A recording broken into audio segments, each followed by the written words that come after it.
10 days ago, the SD Nyarlathotep opened a stable jump corridor between the Tau Sigma and Sirius systems. While the GTVA Science Corps had known about this corridor previously, it was then far too unstable to travel safely. It appears that the Nyarlathotep stabilized the corridor somehow. Our top subspace physicists are still trying to work out how the Shivan destroyer achieved this. The potential for such a technology, should we be able to replicate it, is enormous, more so even than the technology of the No-Sos portal. The majority of the Shivan battle group has since moved out of Sirius and through Deneb into Vega.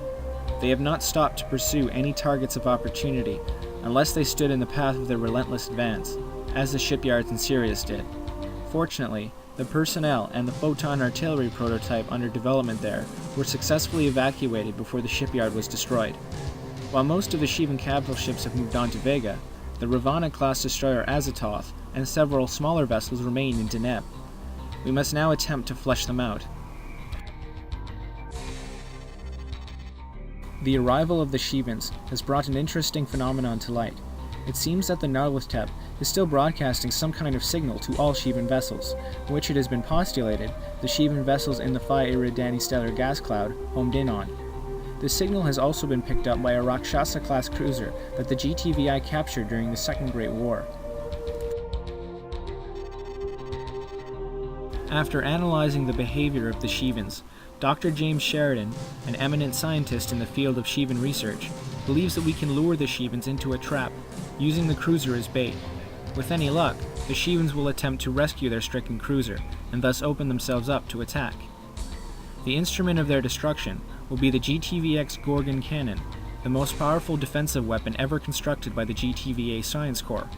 An extract of Dr. Sheridan's report on the Gorgon cannon follows. A standard meson bomb detonates without focus and spreads its massive destructive power in a large spherical area.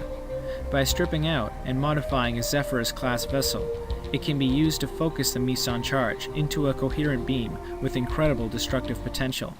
While the cannon is fragile and unstable, no vessel of destroyer class or below can withstand the power that it unleashes. We're going to be putting this to the test soon. Report to mission briefing, pilots.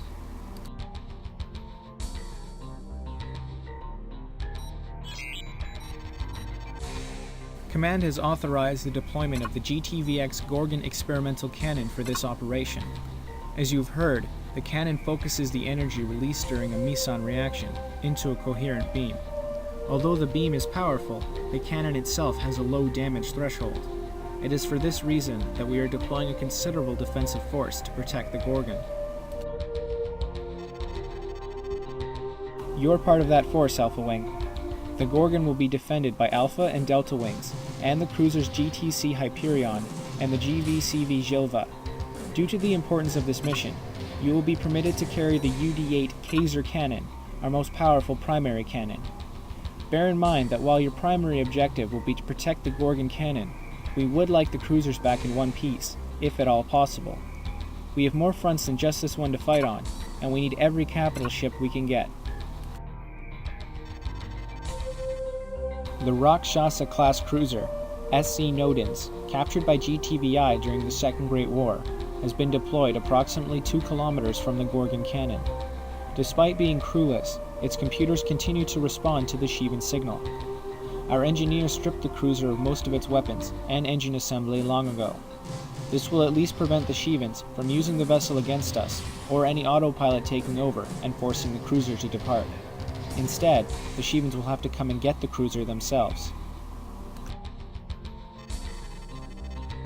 Our captured cruiser has already attracted some Shivan attention. While only fighters have yet arrived, heavier support is sure to follow soon. The Shivans have attacked all GTVA vessels nearby, so it will be the job of Alpha and Delta to intercept any incoming fighters or bombers.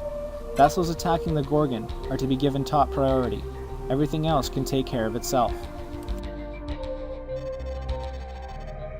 If or when we lure the Shivan capital ships out of hiding, the GTVX Gorgon will handle them.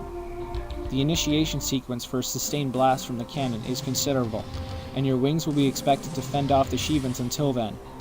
Don't engage the Shivan capital ships, and don't get caught in the Gorgon's beam. The effects will be permanent, to say the least. The instability of the Gorgon must be constantly compensated for to prevent a critical overload of the cannon's main reaction chambers and power regulators. It is for this reason that the cannon must be manned, however dangerous this may be. Defend the cannon at all costs, Alpha. The 23 technicians and scientists on board will be counting on you to get them through this. Get down to the loading bays, Alpha. It's time to bag ourselves some Shivans.